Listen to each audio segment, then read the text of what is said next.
All right, good morning. I'm very pleased to be here.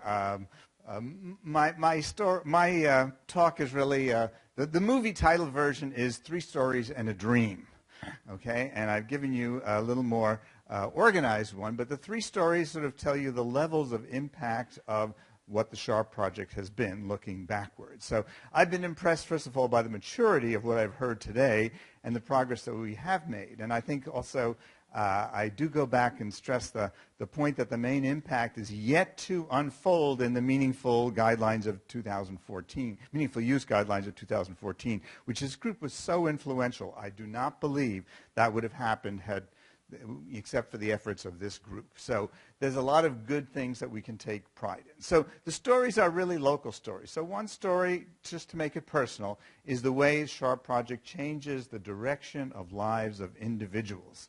And I just want to tell you about a struggling graduate student, a young woman from Turkey, who is a grad student in computer science at the University of Maryland.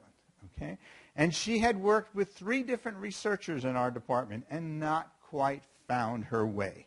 Found dissertation topics that didn't quite go. She was very capable, and she was now 5, 6 years into her time at Maryland and quite desperate. She found us, and she found a project, which was the lab tracking work, which caught her attention. And between Catherine Plaisant and myself, we're able to guide her along and turn her attention and become sufficiently expert to go into hospitals and to talk to physicians, clinicians, and understand what was going on in the process and be able to create a dissertation that Keith Butler mentioned that used the kind of process model descriptions. She graduated a year ago, went to work at Xerox or now Park, Palo Alto Research Center, is making almost as much money as I am, and is now, her career and her direction is guided for I don't know how many decades by the work of medical informatics, something that wouldn't have happened here. You also changed my life and other students' lives because now our group is motivated. So the second story is that the academic research group has changed its direction. 100% of the work that Catherine, myself, and the group of students we work with are now medical informatics. Not only SHARP, but other support, corporate support, State of Maryland support, which has broadened our view and brought us deeply into the medical community. You've heard, I'm pleased, flattered by people's mentions of the twin list idea, which started as not a SHARP-supported research project, but as a student project in my graduate course on information visualization. And the students worked on it. They made a good enough prototype. They got a good grade in my course.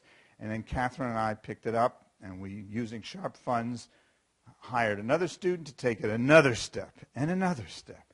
And it's been 3 or 4 years to make that happen. Our first set of studies with undergraduate students were acceptable, but nobody in the medical field said that really counted for much, okay?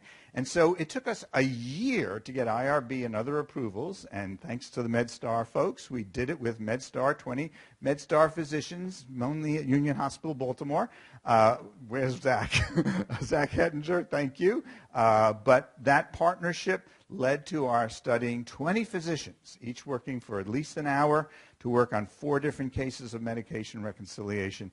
And only now has that paper been submitted to JAMIA. I hope some of you might be reviewers and help us out there and get that before the medical community. But I've been pleased, charmed, thrilled, appreciative of the response that we've gotten about the twin list idea. It's what we call an inspirational prototype. We don't think anybody's going to take the code, but Toby Samo and his team, I'm proud to say, you know, it's all scripts. We met with 3 of them at MedStar to work with the design of how they would build those ideas into all scripts.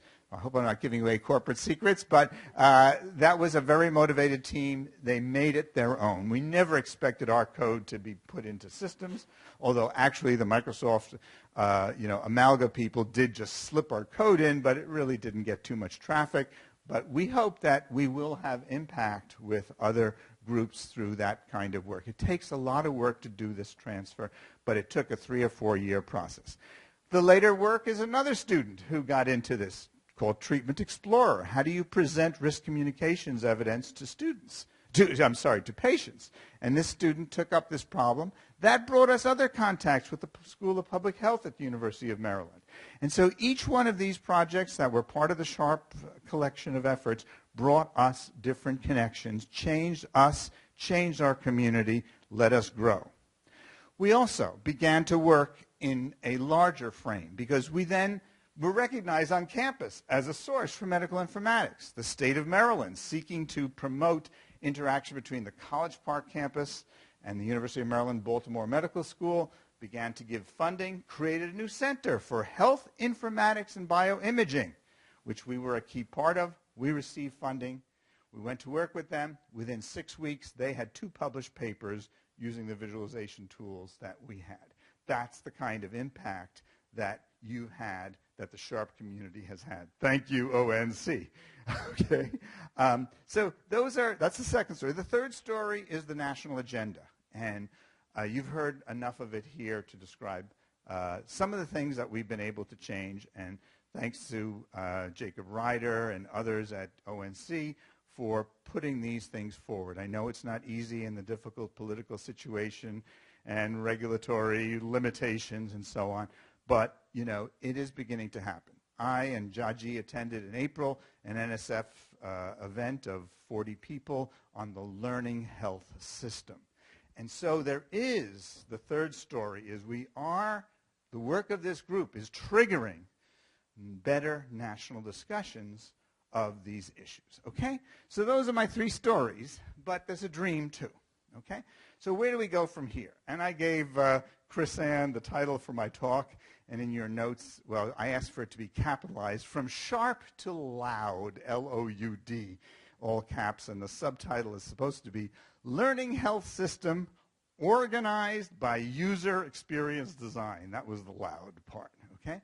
And Sharp was maybe chosen on a few bases. I tried to reflect on it, sort of surgically sharp, as sort of what I thought was the natural, but also sharp in the sense of clever and smart might have been the motivation. And my words about choosing loud as our next stage is that we have to get out of our own circle and talking to the 50 people in this room, and we have to reach to the broader public audience, okay?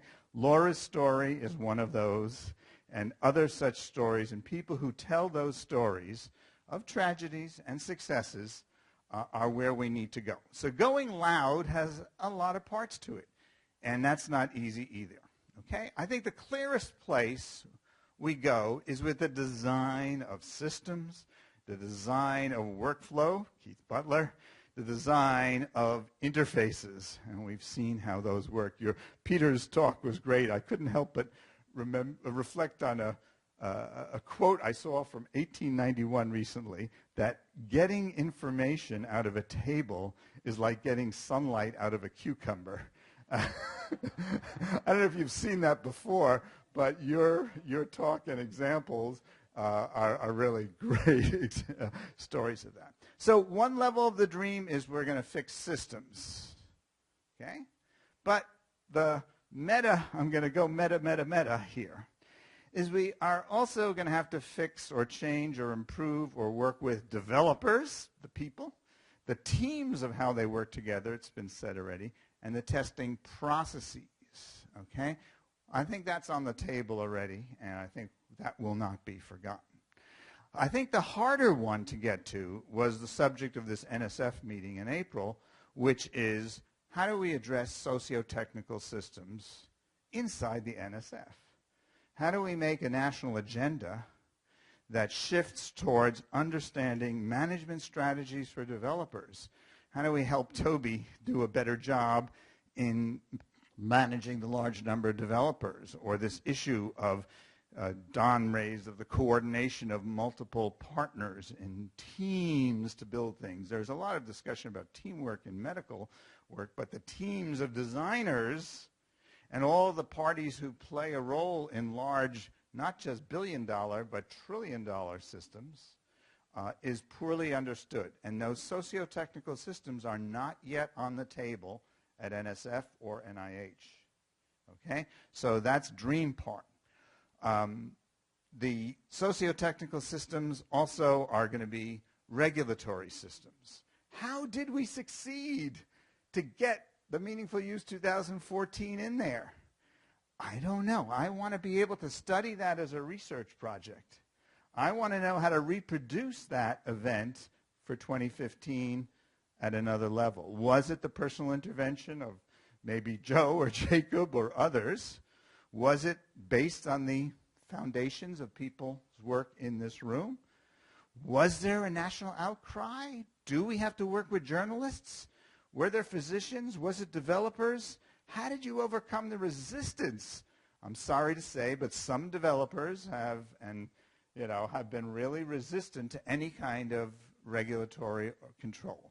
And I think the history of other disciplines, we know that the leading figures in any industry eventually become the promoters of regulation because they want to drive out the poor players and they want the high quality. And our job is whether that's going to happen in 10 years or 50 years. That's really the difference. It's going to happen. We're going to get better systems. They're going to be more consistent across platforms. They're going to be interoperable. They're going to be usable. But does it take 10 years or 50 years? And that's going to save how many thousands of lives each year? All right, so at Maryland, there is something called, we are 3 miles from the FDA, so there is a Center of Excellence in Regulatory Science and Innovation, which studies the process of how to do regulation right. Okay, we have good friends at NIST who have thought about this. But the idea of doing research on regulatory processes is a tough sell in the Washington atmosphere, and getting that at NSF or NIH is yet a higher level of aspiration as we go up the meta level. Enforceable policies. You can have regulations all you want. You can have policies at hospitals. You can have policies at medical centers. But how are they enforced? What do you do with the poor behaviors? How do we track them? How do we make it open of those who are performing poorly? Do we send them for training or do we fire them? Do we reward the good ones? Do we punish the bad ones? We don't know what the reward structures are that drive a learning health system which is self-regulating, self-improving over time. Those are really the next level of dream research aspirations. Now, if you're going to come along with me on this, then something we can do in this room, all right? This is the TED Talk part, all right? is I think we still have it together as a respected leader group in the medical community, but I want us to go loud, and I want us to speak publicly.